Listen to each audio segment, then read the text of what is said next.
souffrance est réelle. Tu as grandi avec une mère qui disait t'aimer, mais te rabaissait. Une mère qui te critiquait devant les autres, qui te faisait croire que tout était de ta faute, qui pleurait en disant que tu la faisais souffrir. Tu te rappelles de ces silences lourds, de ces regards accusateurs, de cette phrase « Tu me déçois ». Aujourd'hui, tu es adulte, mais tu ressens encore ce même vide, cette même culpabilité, cette peur de mal. Faire et de déranger, d'être trop, et tu continues à souffrir, parce que tu ne sais pas poser de limites, parce que tu choisis des partenaires qui te rabaissent, parce que tu veux toujours plaire, même quand ça te détruit. Ce n'est pas un hasard, c'est une programmation. L'exemple d'Emma illustre parfaitement cela. Emma a 34 ans. Elle est brillante, mais elle doute d'elle à chaque instant. À chaque compliment, elle baisse les yeux.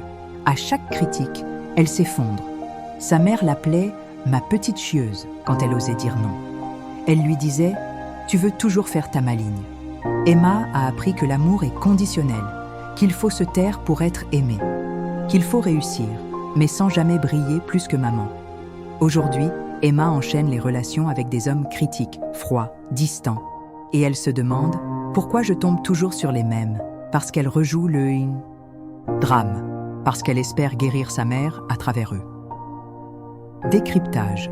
Ce que fait une mère toxique ne te frappe pas toujours. Parfois, elle t'ignore ou t'envahit. Elle souffle le chaud et le froid. Elle te rend dépendant de son regard.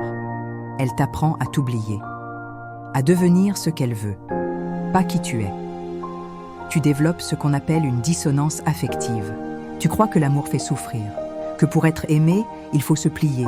Et même adulte, tu portes encore sa voix en toi. Tu t'auto-sabotes, tu doutes, tu t'écrases.